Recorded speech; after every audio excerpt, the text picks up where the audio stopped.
Hello pre-calculus students, and welcome to the continuing series of videos on limits, and this time we're going to talk about left side, right side limits. Okay. So first, let's look at this function here. This is a rather unusual looking function, but it is a function nonetheless. It passes the vertical line test. At 1, it may seem like it fails, but that's a hole there, so we don't count that point, we count this point. Okay. So f of 1 is not this hole, but it's this point here. So that's equal to 2. Okay. Next, the limit as x approaches 1, this is here, this is as x approaches 1 from the right.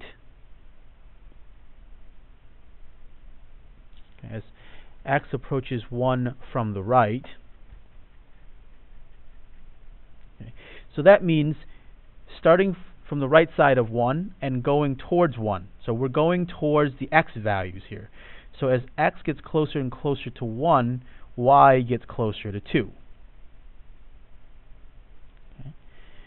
Here, this negative, this 1 with a superscript of negative here, this is as x approaches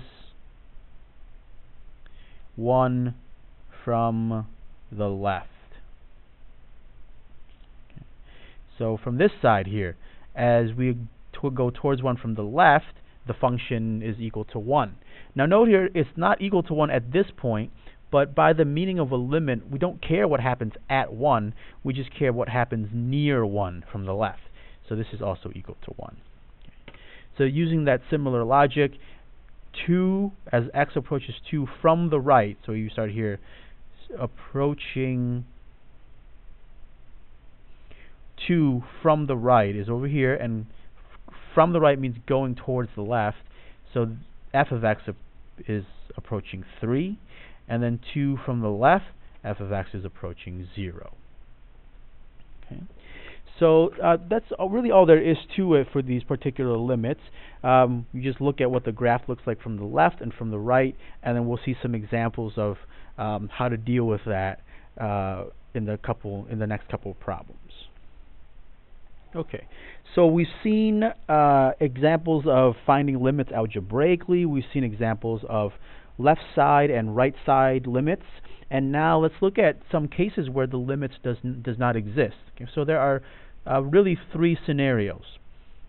The first scenario is when the limit is infinity or negative infinity. Okay. So for example, if I give you this function f of x equals 1 over x squared, okay, the graph of this thing is going to look like this. Okay.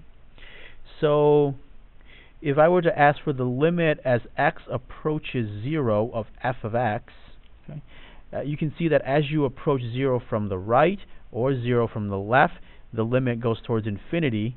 So then we can say that it does not exist, or DNE. Okay. So that's the first example of when a limit does not exist. The second scenario is when there are infinitely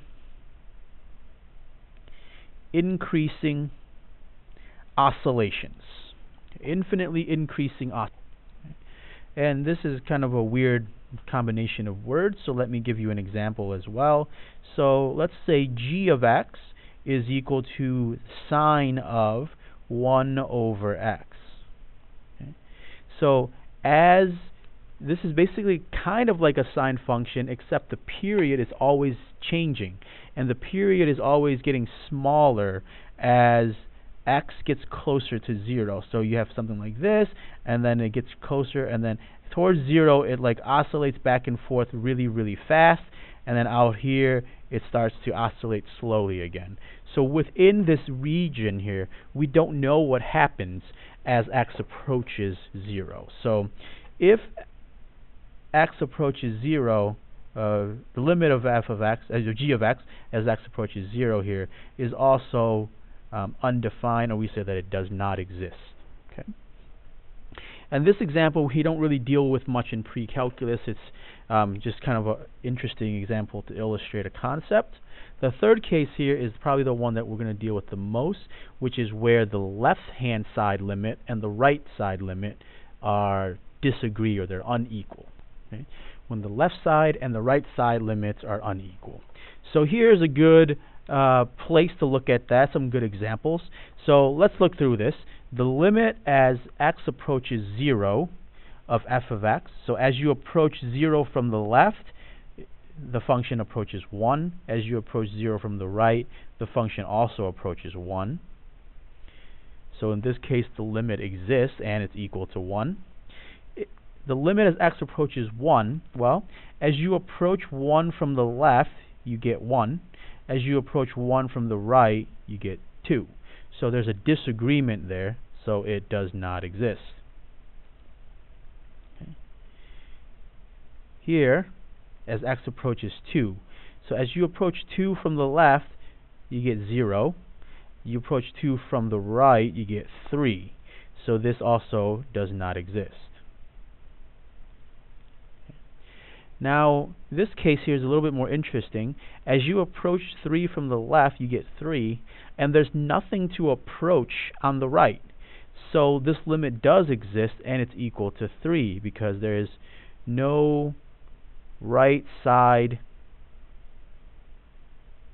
limit to evaluate. Okay. There's nothing to disagree with when you approach this from the right-hand side. Okay. So this third case here of when limits do not exist, that's the most interesting and useful case for us to study, at least for this particular class. Okay. And you just have to remember, as long as the left side and the right side limit agree, then you have an overall limit. If the left side and the right side limit disagree, then we can say that the limit does not exist. Thank you for watching. Have a wonderful day.